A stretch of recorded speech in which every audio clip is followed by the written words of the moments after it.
देखिए, विपक्षी दल के पास इसके अलावा कोई चारा नहीं है। वो झूठ बोलकर कुछ एक सीटें देश के अंदर लोकसभा के अंदर लाए हैं। उनने कहा था आरक्षण होना चाहिए। कांग्रेस के लोग क्या करेंगे? बाबा साहब को जब चुनाव लड़ा था तो हराने वाली कांग्रेस बाबा साहब को वो सम्मान नहीं कर सकी जो हमारे भारत रत्न से सम्मानित करने का काम किसी ने करा है बाबा साहब का, तो वो देश के प्रधानमंत्री नरेंद्र भाई मोदी ने करा है।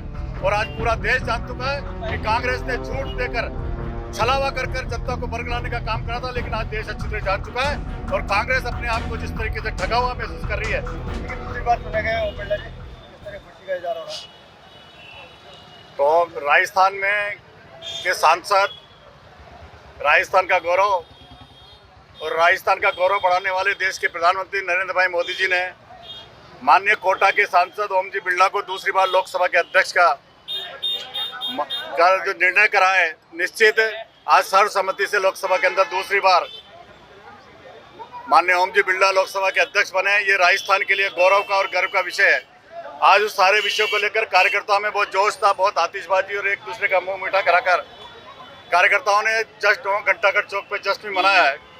और हमने देखा है कि देश की सबसे बड़ी पंचायत में लोकसभा अध्यक्ष बनने के बाद माननीय ओम जी बिरला ने जिस तरह के विधेयक आए, जिस तरह का नवाचार करा है, चाहे कश्मीर में 370 हटाने वाला विषय हो, 35 से हटाने वाला नागरिक संशोधन बिल की बात हो, ऐसे सैकड़ों अनेकों बिल और नए सांसदों को पहली बार अवसर देने का काम, नए नवाचार करने का काम माननीय ओम जी बिरला ने लोकसभा में करा है। देश नहीं, विश्व में उनकी ख्याति बढ़ी है। निश्चित आज हमें गर्व है, राजस्थान के होने के नाते भी हमें गर्व है कि माननीय प्रधानमंत्री जी ने माननीय ओम जी बिरला पर विश्वास करके दूसरी बार लोकसभा अध्यक्ष बनाने में पार्टी का प्रत्याशी बनाया। निश्चित ये हमारे लिए क्षण राजस्थान के लिए गौरव का विषय, टोंक में भी कार्यकर्ताओं के लिए गौरव का विषय। मैं पुनः माननीय प्रधानमंत्री जी का आभार व्यक्त करते माननीय ओम बिरला जी का स्वागत और अभिनंदन करता हूं। और उनके नेतृत्व में लोकसभा आने वाली 17वीं लोकसभा बहुत अच्छे तरीके से चलेगी और देश के अंदर नवाचार भी होंगे। देश के अंदर जो बचे हुए काम है उनको पूरा करने में उनका भी बहुत बड़ा योगदान रहने वाला है। विपक्षी दल विरोध जता रहे थे कि उनके द्वारा जो इस तरह सांसदों को निलंबित किया गया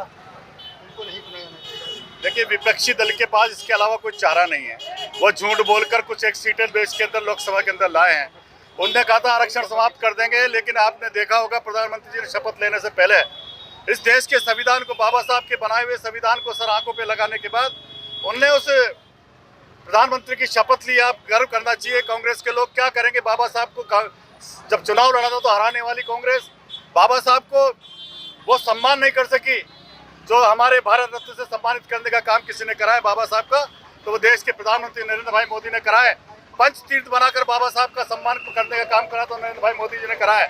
और आज पूरा देश जान चुका है कि कांग्रेस ने झूठ देकर छलावा कर जनता को बरगलाने का काम करा था, लेकिन आज देश अच्छी तरह जान चुका है और कांग्रेस अपने आप को जिस तरीके से ठगा हुआ महसूस कर रही है, जिस तरीके से उन्होंने झूठ का दुष्प्रचार करा था, उनके सारा बेनकाब हो चुके हैं। और आज जनता देश की नरेंद्र भाई मोदी के साथ मजबूती से खड़ी है। आने वाला समय देश के लिए बहुत ताकतवर समय है। मैं युवाओं से कहना चाहता हूं कि हम सब लोग मिलकर इस कांग्रेस के जिसने इस तरह का दुष्प्रचार करा, झूठ बोला, समाज के लोगों को बांटने का काम करा, तुष्टीकरण कर जिस तरह के समाज को बांटने की परंपरा कांग्रेस ने शुरू की थी, हम सब लोग मिलकर इसका मुंह तोड़ जवाब देने का प्रयास करना चाहिए। देखिए, भाजपा ने गए 5 साल में डिप्टी स्पीकर तक नहीं बनाया और ये कहा जाता है कि ये पद जो है पक्ष को दिया जाता है। इस बार क्या लग रहा है? ये लोकसभा की परंपरा है और पिछली बार भी नहीं था और इस बार भी नहीं है, तो कोई विशेष बात नहीं है। ये लोकसभा की अपनी परंपरा नियमों में आता होगा, इसलिए नहीं बनाया होगा, इसलिए वो कोई विषय हमारे स्तर का नहीं है। लेकिन मैं कह सकता हूं कि जिस तरह का लोकसभा ओम जी बिरला के नेतृत्व में चल रही है वो अपने आप में बहुत अद्भुत है और इतिहास रचा है।